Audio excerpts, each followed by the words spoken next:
최근 청와대 국민청원 가운데 눈에 띄는 청원이 하나 있습니다. GMO 완전 표시제를 실시해달라. GMO가 조금이라도 들어간 식품에는 모두 표시를 해달라는 겁니다. GMO, 귀에 익은 것 같은 용어면서도 이게 뭔지 알쏭달쏭하기도 하죠. GMO는 맹독성 제초제 농약을 뿌려도 죽지 않는 미생물에서 DNA를 추출해 콩이나 옥수수에 집어넣어서 재배하는 작물입니다. 이런 과정에서 작물의 유전자가 변형되고 그래서 유전자 변형 농산물로도 번역됩니다. 이런 작물은 맹독 농약을 뿌려도 잡초는 다 죽지만 끄떡없이 살아서 열매를 맺는다고 합니다. 이렇게 기른 GMO 콩이나 옥수수로 식용유나 고추장, 된장을 비롯해서 많은 식품을 만들어냅니다. 그래서 GMO 식품은 아직도 위해성 논란이 이어지고 있는데요. 이정국 기자가 자세히 취재했습니다. 이번에 올라온 청와대 국민청원은 국내에서 가공된 식품에 유전자 변형 농산물 GMO가 원재료로 조금이라도 들어갔다면 성분이 검출이 되든 안 되든 GMO 표시를 해달라는 요청입니다.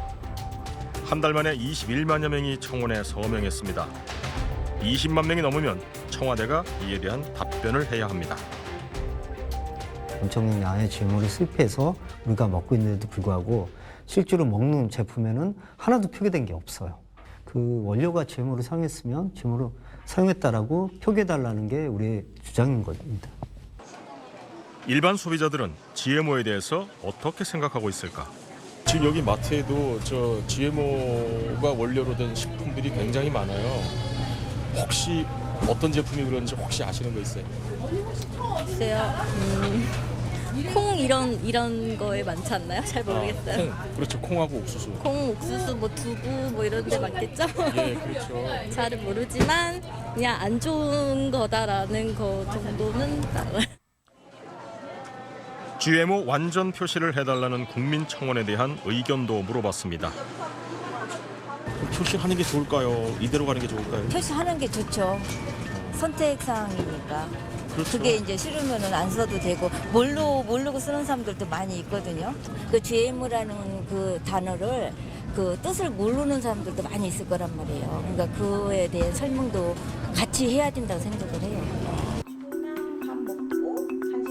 국민청원 참여자 가운데 한 사람을 만나봤습니다. 유혜경 씨는 집밥을 고집하며 GMO를 철저히 배격합니다. 초등학생 아들을 위해 만들어주고 있는 간식의 식재료를 보니 모두 국내산 식품들입니다. 김치도 먹어 같이. 배고팠어? 한 시간 동안 책면에서 학교 갔다 와서? 기다렸어 엄마? 아드님 밥 먹는 것만 봐도 아주 네. 행복하신가 봐요. 네, 한 그릇 다 먹었네요. 많은 줄 알았는데. 맛있게 잘 먹네. 네. 근데 여기 주로 이 식재료는 어떤 걸 쓰시는 거예요? 주로 그 쌀, 지역 생협에서 공급하고 있는 물품을 주로 쓰고 있어요. 혜경 씨의 신토부리 사랑은 10년 전으로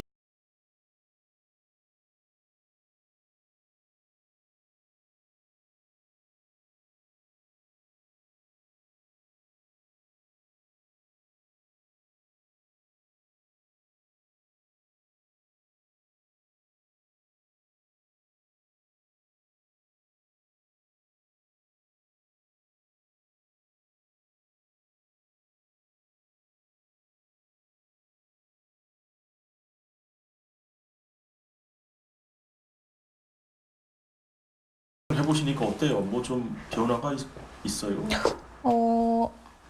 입맛이 좀 순해지는 것 같아요. 혜경 씨의 말 그대로 집안에 있는 모든 식재료가 국내산 또는 유기농입니다. 혜경 씨가 자랑하는 집밥의 위력은 이 식재료들 덕분이라는 겁니다. 남편 같은 경우에는 처음에는 제가 이거 생협에서 구입한 거야. 지역 생협에서 구입한 물품으로 만든 요리야 맛있지라고 했을 때 아니 거기서 산 재료로 만들면 다 맛있어? 이렇게 얘기를 했었어요. 근데 요즘은 그래도 집밥을 먹었을 때가 속이 편하고 소화가 잘 되고 뭐 그래서 좀 건강이 유지되는 것 같다는 말을 먼저 하더라고요. 그래서 그 변화를 느끼나? 장 보러 가는 혜경 씨를 따라가 봤습니다. 역시 식품마다 표기 문구를 꼼꼼하게 읽습니다. 여기 지금 안심 대안 사료라고 써 있는데 GMO 표기를 현재는 할 수 없기 때문에 안심 대안 사료라는 이런 문구로 표기를 해놓은 거예요. 근데 여기 보면 GMO가 아닌 먹이, 그 사료를 먹고 자란 닭이 낳은 유정란이거든요. 아이가 좋아하는 팝콘도 국내산 옥수수로 만든 제품만 삽니다. 그럼 극장을 가거나 그러면 팝콘 먹고 싶을 때는 어떻게 해요? 이거를 담아서 갈 때도 있어요. 집에서 아예 담아서 가고. 네, 네. 극장에서 파는 건 대개가 수입산 수입산이죠. 옥수수죠. 네. 그 극장 가면 나초도 있잖아요. 나초. 그거 안 먹어요. 그 옥수수로 만들지 만든 거죠. 않았어요? 네. 혜경 씨는 워낙 GMO에 대해 해박한 지식을 갖고 있지만 그래도 소비자의 알 권리와 식품을 선택할 자유를 보장하기 위해서 GMO 완전 표시제가 하루빨리 시행되기를 바라고 있습니다.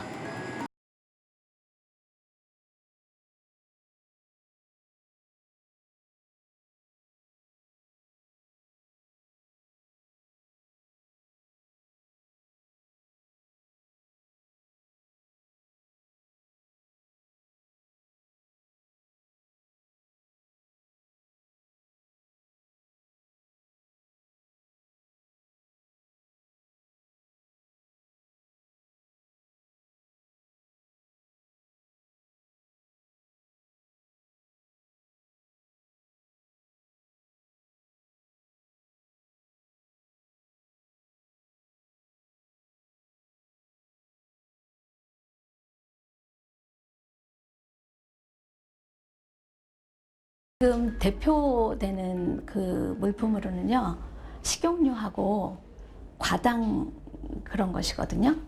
그래서 그것들이 거의 GMO로 되지 않았을까, 수입산을 썼을 경우에 그 GMO이지 않을까라는 이제 추측이 가능할 것 같고요. 전통 발효식품인 간장, 된장, 고추장도 수입산이 많이 점령했습니다. 그런데 GMO 표기가 왜 없는 것일까? 이유가 있었습니다. 식품의약품안전처의 고시 때문입니다. 유전자 변형 식품 등의 표시기준 제3조에는 제조 가공 후에도 유전자 변형 DNA나 단백질이 남아있는 유전자 변형 식품 등은 유전자 변형 식품임을 표시해야 한다고 규정하고 있습니다. 그러나 예외 조항이 많아서 실제로 표기되는 식품은 거의 없습니다. 너무 많은 예외 조항으로 실제로 표기된 게 없다는 게 문제입니다.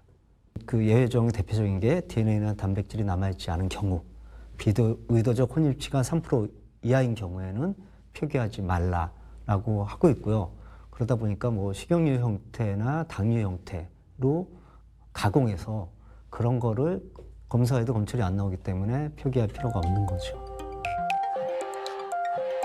이런 실효성 없는 고시를 문제 삼아 지난 2008년 시민단체들이 강력히 문제 제기를 하고 나섰습니다. 그러자 당시 식품의약품안전청은 GMO 표기를 확대하는 내용의 GMO 표시기준 개정안을 입안한다고 예고했습니다. 그러나 식품업계의 극심한 반발에 부딪히자 개정안은 이후 유야무야되고 말았습니다. 지난해에는 심지어 GMO 농산물을 쓰지 않았을 경우 GMO를 쓰지 않았다는 표기를 하는 것조차 식약처 고시는 막아버렸습니다. 2년 전인가 서울시에서 그 GMO 표시, GMO 프리 선언을 좀 하면서 몇 개 매장에서 GMO 프리라는 걸 붙이고 GMO 표시를 하려고 그랬었거든요.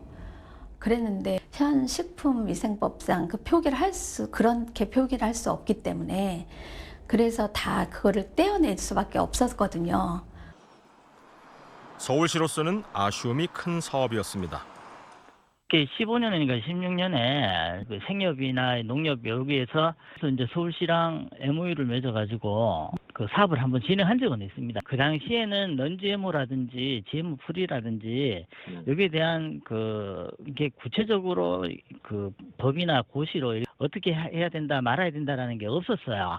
그때 없었는데 그 17년도 1월 달인가 식품의약품안전처에서 유전자 변형 식품 표시 기준을 개정을 했어요. 그렇게 썼을 때는 그 제품에 GMO 성분이 나오면 안 된다. 그 이후에 저희가 이제 사업 추진을 하기가 좀 어려움이 있었죠. GMO 표기를 사실상 막는 식약처의 고시는 이미 수입 초기부터 예견된 것이었습니다. 1990년대에 GMO 농산물이 수입될 즈음 미국과 캐나다는 GMO 곡물이 들어올 때부터 아예 GMO 표기를 하지 말아달라고 농림부뿐만 아니라 우리 정부에 전방위적으로 압력을 가해왔다고 합니다. 당시 농림부 장관은 최소한 우리 항구에 들어올 때는 GMO 표기를 하도록 밀어붙였으나 소비자에게 가는 식품에는 표기가 사라지게 됐다는 것입니다. 존스턴 OECD 사무총장이 아주 심플한 답변을 해주셨어요. 당신은 어느 나라의 농림부 장관인가? 어느 나라 백성들을 먹을거리 안전을 책임지고 있는 장관인가? 그래서 돌아와서 그냥 3% 이상은 무조건 GMO라고 표시하라. 그래서 들어올 때 지금 GMO가 3% 이상만 함유되면은 그 곡물에 GMO라고 표시하게 돼 있어요. 그래서 지금 현재 여러분께서 GMO가 1년에 214만 톤 들어온다는 것을 식용으로 들어온다는 것을 아는 것은 그때 만들어 놓은 법 때문인데 식품에 관한 것은 지금은 식약처, 그때는 보건복지부 소관이거든요. 보건복지부에서 안 해본 거야, 그것을. 장관 퇴임 이후 환경 생태 운동에 매진해온 김 전 장관은 GMO 표기 여부를 떠나서 확실하게 GMO 식품이라고 꼽는 것이 있다고 합니다. 그래서 나는 가까운 친척이나 친구 집에 가면은 선반에 카놀라 기름이 있잖아요. 유채유. 그러면 제일 먼저 끄집어 내가지고 화장실에 출 다 먹으면서 절대 이것만은 먹지 마라. 이 카놀라 기름은 원래가 카놀라 자체가 독성이 있어가지고 식용으로 쓰지 못하던 것을 헥세인이라는 화학 처리를 해가지고 먹을 수 있게 됐는데 그놈을 또 GMO로 만들어 보니까 그거야말로 GMO 카놀라 기름으로 요리한 것 자체가 바로 GMO란다. 유럽연합은 GMO 표기를 의무화하고 있고 세계 최대의 GMO 생산 소비국인 미국과 캐나다는 QR코드로 표기하고 있습니다. 청원자들은 식품을 만들 때 GMO 재료가 들어갔다면 유전자 변형 농산물로 만든 제품이라는 표기를 하라고 요구합니다. 청원자들은 또 GMO 완전 표시제와 함께 학교 급식에서도 GMO 식품을 퇴출해야 한다고 주장합니다. 식품업계가 즉각 반발하고 나섰습니다. 만일 국민청원대로 정책이 시행된다면 매출이 크게 떨어지는 등 식품업계가 어려워진다는 것입니다. 한국식품산업협회와 회원사들은 일간지 광고란에 호소문을 실었습니다. 골자는 GMO가 과학적 연구를 통해서 그 안전성이 입증되었다는 주장입니다. 안전하다면서 표기하는 것은 안 된다는 앞뒤가 맞지 않는 논리를 내세웁니다. 현재 기술로서는 안전하다고 결론을 내릴 수뿐이 없다라는 게 전 세계적인 공통된 인식이고요. 뭐 대표적인 게 고입제 같은 거. 과거 이제 막 월남전 때 고입제 뿌렸잖아요. 그게 엄청난 기용을 일으키고 지금 금지돼 있지 않습니까? 근데 그때 기술로는 안전했습니다. 고입제도. 아, 그랬어요? 예. 그리고 최근에 가습제 살균제. 대표적으로 그때는 사용했는데 지금은 안전하지 않다는 게 증명된 거지 않습니까? GMO도 어떻게 될지 몰라요. 미래에는. 실제로 지금도 안전하지 않다는 주장이 계속 이어지고 있습니다.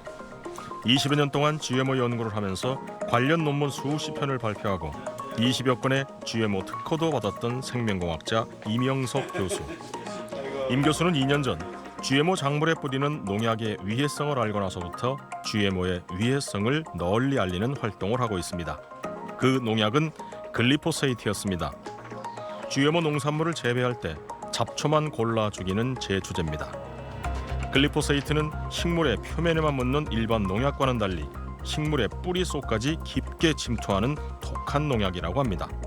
그래서 지난 2015년 WHO 세계보건기구는 글리포세이트를 발암물질로 지정했습니다. 이 글리포세이트가 원래는 뭐냐 이러면은 우리가 물 탱크의 파이프에 녹 슬지 않습니까? 그 녹을 떼낼 수 없지 않습니까? 그래서 글리포세이트를 치게 되면은 그게 물과 같이 나가면서 녹을 싹 긁어냅니다. 글리포세이트 그 물을 가지고 밭에다 뿌렸습니다. 거기에는 모든 식물이 다 죽어버린 거예요. 글리포세이트 치게 되면은 식물도 죽지만 어지간한 미생물 다 죽습니다. 근데 그 미생물에서 살아난 미생물을 보니까 이 글리포세이트 저항성 유전자가 있는 거죠. 그 유전자를 추출해서 옥수수, 콩에 넣은 거죠. 결국은 제초제를 치더라도 죽지 않는 그런 식물체를 만들어낸 거죠. GMO 식품을 지속적으로 먹으면 어떻게 될까? 근데 중요한 것은 그랬을 경우에 이 콩이나 옥수수는 이 제초제를 몸으로 다 흡수하고 있다는 거죠. 그 흡수한 농작물을 우리가 먹게 된다는 거죠. 그랬을 경우에 이 글리포세이트가 보통 우리가 사람의 인체에 그 사이토크롬 P450이라는 효소가 있습니다. 이 효소는 간에 많은 독성 물질을 분해하는 능력을 갖고 있는데 이 글리포세이트가 그 효소를 저해합니다. 그래서 이 글리포세이트가 포함된 식품을 먹게 되면은 우리 간에서 제대로 기능을 해야 될 그런 효소들이 기능을 못하기 때문에 결국은 건강에 치명적인 영향을 주게 되는 거죠. 모유 수유에도 나쁜 영향을 준다고 합니다. 그래서 사람 같은 경우도 들어가게 되면은 엄마가 젖을 먹여 모유를 통해서 아기한테 갑니다. 근데 그런 아주 침투성인 그런 제초제라는 것이 문제가 되는 거죠. 글리포세이트가. 지난 2012년 프랑스 칸 대학의 셀라리니 교수가 2년에 걸쳐 실험주에게 GMO 옥수수를 투여한 결과 각종 종양이 발생했다는 연구 결과를 발표해 논란을 빚기도 했습니다. 임 교수는 외국의 사례에 비춰봐도 우리의 GMO에 대한 태도는 수준 이하라고 지적합니다. 그렇게 일본 같은 경우도 사람이 먹지 않는 것은 아직까지 안정성의 검토 끝나지 않았다는 거기 때문에 동물만 먹이고 있는 거거든요. 중국 같은 경우는 심지어는 군인들한테 GMO를 안 먹입니다. 전투력에 문제 생긴다고. 근데 우리나라 군인들 GMO 아닌 GMO 다 먹고 있지 않습니까? 학교 교육도 그러고. 러시아는 GMO 수입하면 사형에 처한다고 그러지 않습니까? 우리나라에 새로운 GMO 농산물이 수입돼도 안전성 검증은 허술합니다. 보통 우리가 GMO 안정성 검증을 하게 되면 우리나라는 2주 동안 합니다. 유럽은 3개월입니다. 그 얘기 뭐냐 그러면은 유럽은 3개월 동안 쥐를 매일매일 GMO 곡물을 먹여서 3개월 동안 어떤 증상이 나오는지 보는 게 이제 그게 독성 안정성 테스트 기본이고 우리나라 같은 경우는 한 번 먹여서 2주 만에 보는 겁니다. 그러니까 생각해 보세요. GMO 작물을 콩을 오늘 많이 먹었다 그래 2주 만에 종양이 나오기 어렵지 않습니까? 적어도 보통 3개월은 걸리는데 그래서 우리나라 평가 시스템 저는 그게 좀 맞지 않다는 거죠. GMO를 우리나라에 수출하는 외국 업체의 자체 실험 자료를 토대로 철저한 검증 없이 승인해주는 수입 허가 심사 방식도 문제라고 합니다. 지금 일본에서 이슈가 되는 게 뭐냐면 그 몬산토 같은 기업이 낸 그 데이터가 그걸 못 믿겠다는 거죠. 그 자료가 보니까 제초제를 치지 않은 GMO를 가지고 실험을 했기 때문에 이 데이터를 인정할 수 없다는 거죠. 제가 말씀드린 건 뭐냐 그러면은 기업체가 낸 자료를 우리나라 정부가 확인하는 작업이 필요하다는 거죠. 우리나라에서 다시 우리나라 실정에 맞는 그런 동물 실험과 정확한 데이터를 우리가 내서 그것을 학술지에 발표하고 그 학술 논문에 근거해 갖고 소비자들이 안심하게 이해할 수 있는 정보 자료를 만들어 주는 것이 그게 맞다고 보는 거죠. GMO 수입 20년, 식용 GMO 수입 1위. 그런 나라에서 아직도 제대로 된 정밀한 안전성 검증 실험조차 해보지 않았습니다. 정부의 안일한 대처에 국민은 불안하고 그 불안이 국민청원으로까지 이어졌습니다. 그래서 위해성 논란도 계속 진행 중입니다.